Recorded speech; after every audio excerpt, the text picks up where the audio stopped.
Usually I talk about things that I really like on this channel.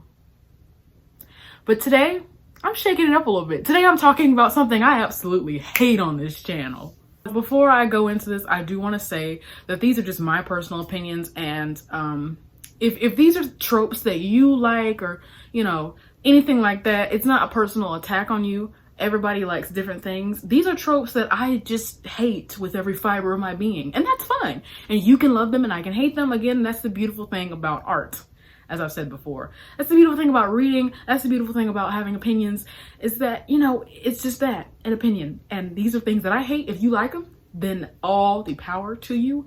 That's awesome. I just don't. So as you saw in the title before you clicked, today I'm gonna be talking about tropes that I cannot stand. Because I did a video about the tropes, the fantasy tropes that I love. This isn't even fantasy. This is just, some of them are fantasy and some of them aren't, kind of like my other video, but I'm not even gonna call this fantasy. I'm just gonna say, you know, tropes that I hate, because they can go into any genre and I hate them in every genre. So last time I did not go in order. This time I will be going in order. And so the first one that I mentioned is gonna be the one that I hate the least, and the last one obviously is gonna be what I hate the most. You understand how that works. I don't have to explain that, you know. But I will say that I only have 5, whereas on the ones that I love, I have 10, because there are more things that I love than things that I hate. But there are these 5 unfortunate tropes that, let's just get started, shall we? Number 5, my least hated of the tropes that I hate, but still hate, is the miscommunication trope. I know most of us probably hate this one, when the characters could just simply resolve an issue that they're having by having a simple conversation, just one, by just saying, hey, you interpreted what I said about 300 pages ago incorrectly. This does not mean that for the next 3 books I have to hate you and you have to hate me because of a misunderstanding. Like, I hate to say this, but that just feels like not enough plot to really go for. Like, as a writer, because I write as well, I feel like I would be cheating my reader if I just told them like, oh, the characters just didn't talk about it and they weren't on the same page. I don't think that works as a plot device very well, just because it's frustrating. It doesn't create the tension that people might think it might. Not for me anyway.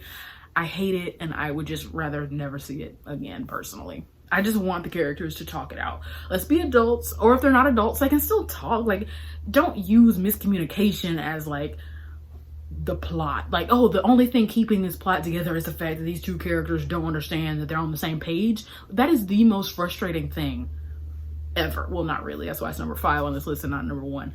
So moving on to number 4. Number 4 is OP characters. OP main characters. If you don't know, OP stands for overpowered. I do not like overpowered main characters. I know I might be alone on this, or this might not be as popular of a thing to hate as number 5 on this list, but I'm standing by it because I really hate this trope. I really do not like feeling like my main character can't do anything. Like they're just like sitting there uselessly not doing anything. That's equally frustrating, to be honest. But the thing that I really don't like, and in fantasy this happens a lot, there's one series in particular that I'm thinking about, no names will be mentioned, but I am thinking about it, where the main character just feels too strong. Like, it's like they can do anything. This person can solve all of world hunger. This person is like the Superman of this book. This person can fly around the world 3 times to go back in time. This person can shoot up into outer space, bring the sun back down so that they can have a light to walk up a dark hallway. This person can dig a hole and go from here all the way across the country in 15 minutes if need be. This person could burn the whole world down if they wanted to, just because they felt like it. I hate that main character. I want to see a main character who's up against odds that are terrifying and that might realistically harm them. If I know that there's nothing they can't do, they're gonna be fine. Oh, this happens, he'll be fine. This happens, she'll be fine. She can do it. Who cares? They're fine. They're great. What kind of plot does that make me like? And then you get to a point as a writer where you get into points where, oh, well, she's so overpowered that there really is no plot. There's nothing that didn't make her able to do. And so you write yourself into a corner. I hate overpowered characters, overpowered main characters especially, but because I really want to see the main character struggle. Like, if I'm reading a book, I want to see them overcome some stuff. I want to see them fight like hard to try to get to where they gotta be. I don't want to see them succeed and coast and just dominate everyone they come into contact with. That's not fun to read about. Number 3 on this list is the ditzy damsel in distress slash mindless lead lady. I do not want to read about another lady dangling over the edge of a cliff, waiting for somebody to come up and save her. I'm tired of that. That annoys the heck out of me to no end. I don't want to see the mindless lead lady sit around while like the male character just does all these things for her.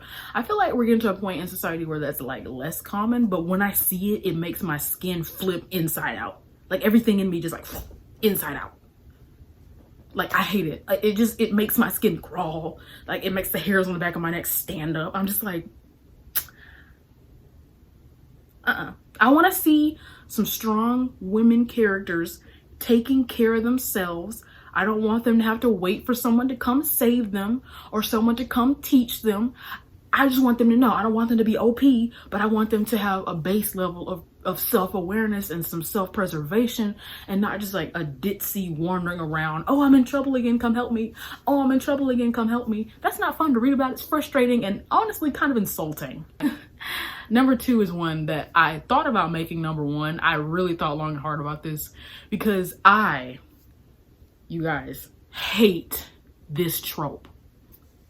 And a lot of you are probably going to disagree with me about this one. That's fine, but I'm sticking by it because I hate it. Number 2 on this list could honestly be number 1. Number 1 and 2 could switch places and they'd be equal. I hate brooding male characters. Oh my sweet Jesus, I hate brooding male characters. Like when the guy's just like, I don't care about life. I don't care, I've been through everything. And then like the female lead normally is attracted to that for some reason. He has the personality of this wall behind me and he's just like, I don't care. I've been to war, I've seen things, I've been places, I know people, I am the greatest thing that ever happened and I don't care. And she's just like, oh my God, like, what are you attracted to? He has the personality of a brick wall, personality of this sheet of paper.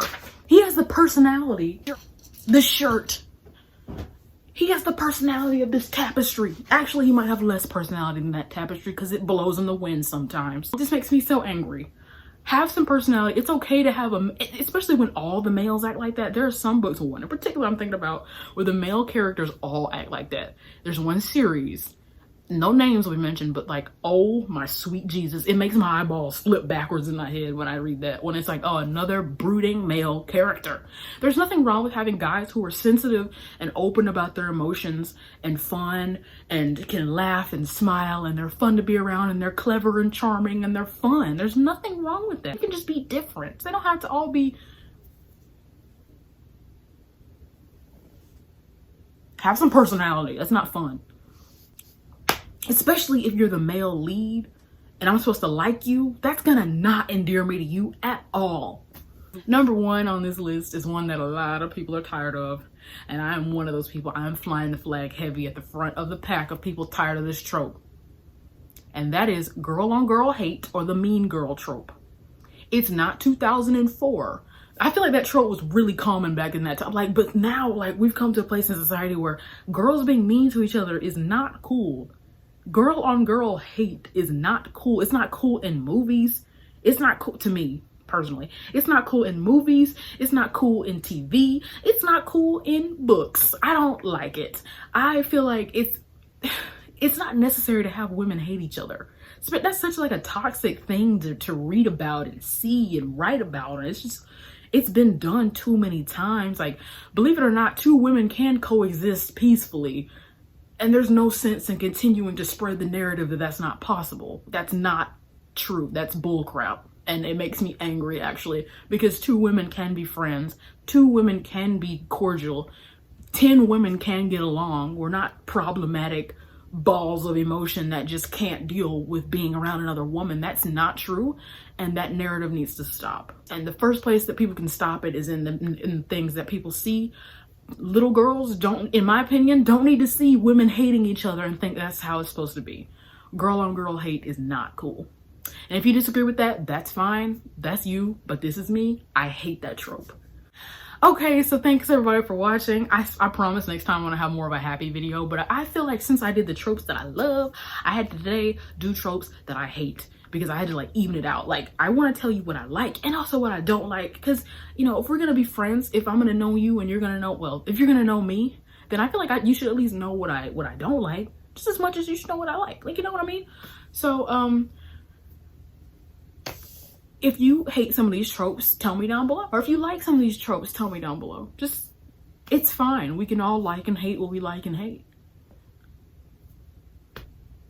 So, thanks for watching, and I'll see you next time. Goodbye.